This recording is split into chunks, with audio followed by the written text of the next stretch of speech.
Hello everyone. Today we will see experiment on PN junction diode. Basically, PN junction diode is a two-terminal device. One is anode and another is the cathode.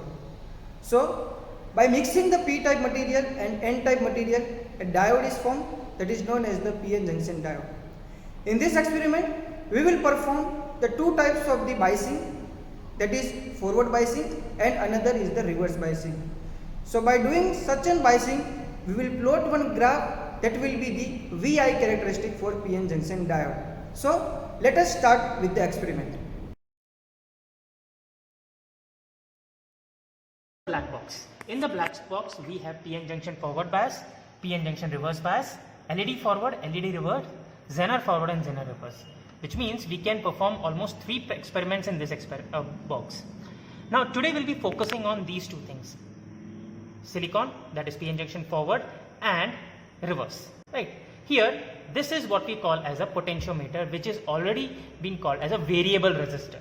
Right. So with the help of this one, we can change the voltage. Right. Now we'll be taking the voltage reading from this multimeter and the milliampere reading, that is current reading, from this multimeter. Okay. So let us fix it. As I am talking about the voltage, so here the positive will be going towards this point and the ground will be going towards this point, right? And now for current, we are going to take our reading or output from forward bias, so it will be going here, and the ground will be going here, right? So we have fixed it. Now I'll be turning on this experiment. For this, the voltage meter should be kept at 20 volt, 20 DC volt, and the current should be kept in milliampere. Alright. Now we'll start our reading. So when we are doing our reading, we have also to note down what we are going to take out. Right. So I'll start with, first of all, increasing the voltage. As you can see in this one, the voltage is increasing. Right. So let us take, it is 0.1 volt. So at 0.1 volt, the output is 0 milliampere. Now we'll be going towards 0.2. So in 0.2, the output is 0. Right. Then directly to 0.3. So at 0.3, again the output is 0. Now at 0. See, exactly at 0.38, we got a breakthrough. That is, the output is 0.01 milliampere. Right. So 0.38 is the breakdown point for us. Now if I take 0.4, then the output is 0.02. Again going forward, so we will be taking the reading within a gap. So directly we will go to 0.5. See, so at 0.5, now see, the current is increasing, as you can see, 0.22 milliampere. Now as I am going towards 0.6, see how fast the current is increasing. Now the voltage is slowly increasing and the current is increasing very speedily. Right. So let us increase the voltage up to 0.6.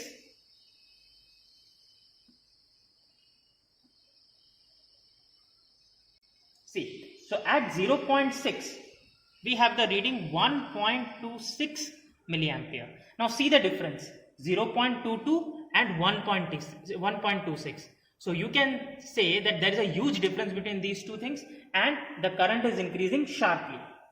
As I go towards 0.7, now see how the current is increasing.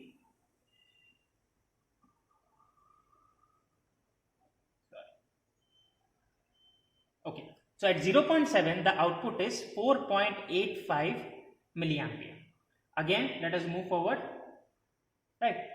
So the last reading that is coming, because from that point this is not moving, the potentiometer is not moving. So the last reading is 0.8. First of all, let us take about 0.8, and the reading is 10.54 milliampere.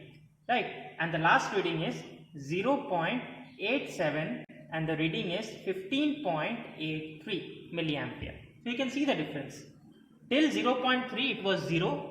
From 0.38 there was a small breakthrough for us, that is we got a certain reading, and from there onwards there is a huge increment in the current, right? So if I draw a graph, if I draw a simple graph, right, let us take, we have the current and we have the voltage here, okay, and if I start it, so from point C, the current is, let us take, this is the point for 0, this is point 1, like this. If I go, you can see there is a 0 0 0, then a small output, that is 0.1, then there will be complete increment, right?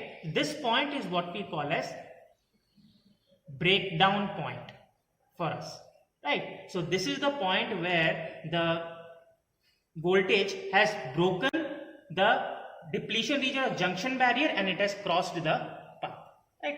So this is about our forward bias. Now one more thing is there, that is the reverse bias section. So let us perform it. Before reverse bias, we have to make sure that the potentiometer is completely 0, right? So first of all, we'll make it completely 0. Now we have to change just one thing in the entire circuit, and the thing is the output portion. This wire which is connected with the current will be taken from this point and it is going towards this point, right?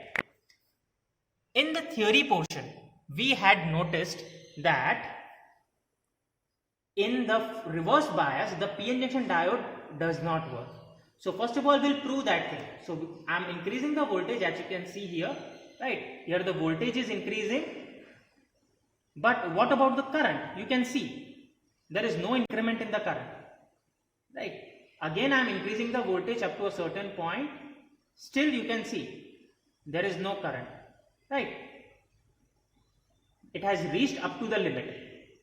When it is reached up to the limit, at that time you are getting 0.01 milliampere, or you can take it is just a 0.01 milliampere. Means you have to apply a very high voltage so that there will be a very small leakage current inside it, and that leakage current, that is what you are seeing. Which means in reverse bias, PN junction does not work, right? PN junction does not work. So with this experiment, we have proved that the